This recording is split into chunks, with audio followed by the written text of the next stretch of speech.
Di ba, Paul? Nasa iyo nga yung mga... Ay, hindi na kay Ernest. Yung pinahiram sa'yo sa ni Paul, nakaraan. Andyan yun, Tol. Alam ko, Hindi.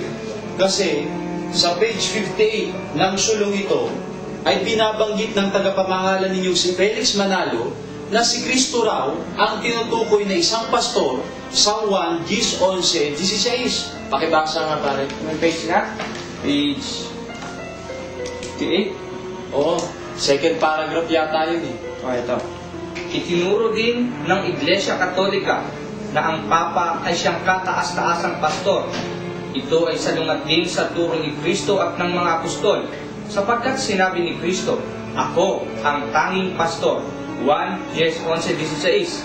Sinabi rin ng mga apostol na si Kristo ang pastor at obispo ng ating mga kaluluwa. Unang Pedro 2:25. Ano namang mali doon?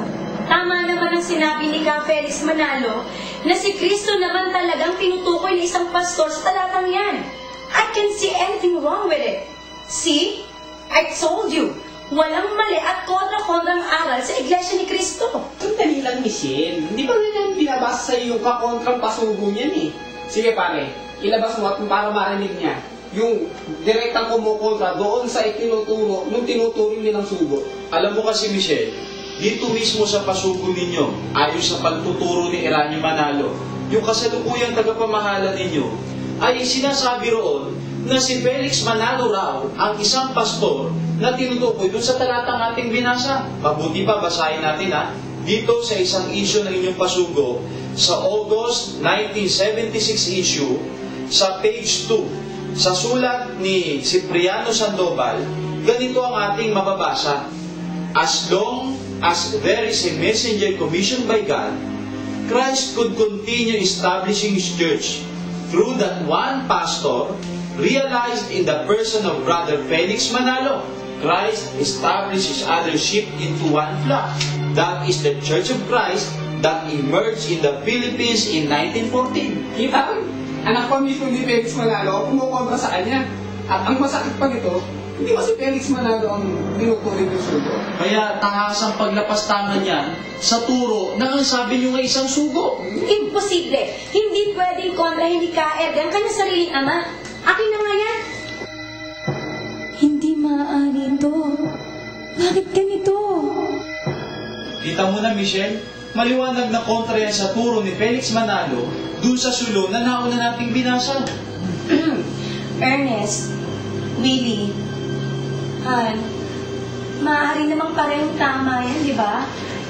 Ang ating Panginoong Hesukristo ang nag-iisang pastor noon, pero di ba namatay na siya, pumanik na ng langit? Kaya noong 1914, ang taon kung kailan nagpasimulang mangaral si kapatid na Felix Manalo. Kaya siya na nga ang katuparan ng ulang yan. Yan ang maliwanag na palusot.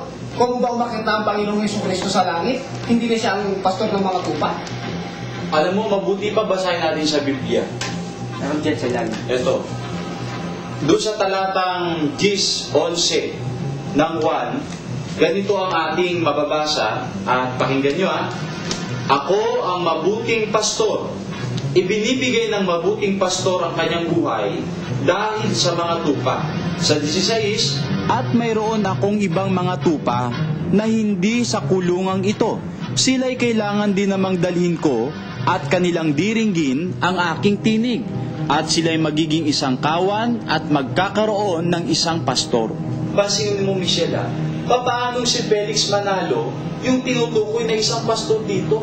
Malinaw at tuwirang sinasabi ng ating Panginoong Hesukristo na siya ang pastor ng mga tupa na naroon sa kulungan at pati na ng mga dadalhin sa kulungan.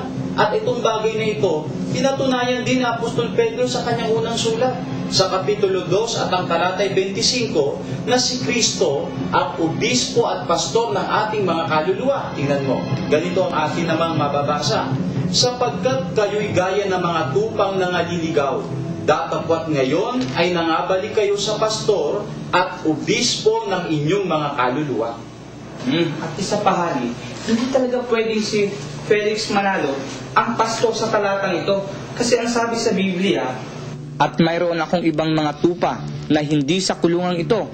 Sila'y kailangan din namang dalhin ko at kanilang diringgin ang aking tinig.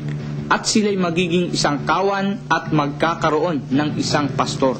Kaya, bago pa man isinilang si Felix Manalo o kahit pa man yung kanyang mga ninuno, meron ng mga tupa doon sa kulungan ng ating Panginoong Hesukristo. At ang pastor sa lahat ng mga tupa doon ay walang iba kundi ang Panginoong Hesukristo mismo.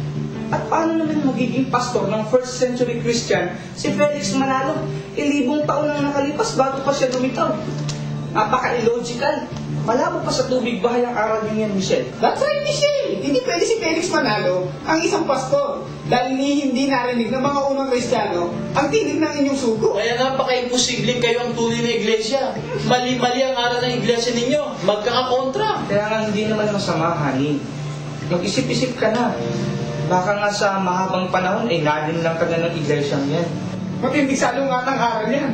Aral ni Felix Manalo, kinontra ng anak niya si Eranio Manalo. Ang sabi ng tatay, hindi raw yung Papa sa Roma ang tinutukoy na pastor sa 1:16, kundi si Kristo raw. Ngayon, eto naman yung anak, si Eranio Manalo, kinontra naman yung tatay niya.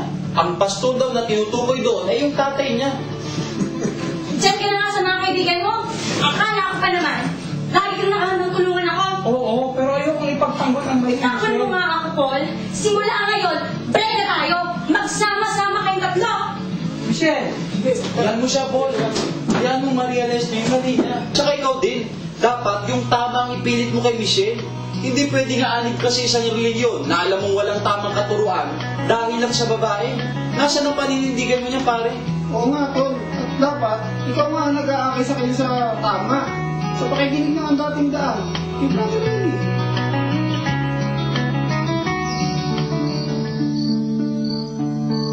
Ang tagal ko nang kaanib sa Iglesia ni Cristo. Hindi ko alam na mayroon pala kaming ganung aral.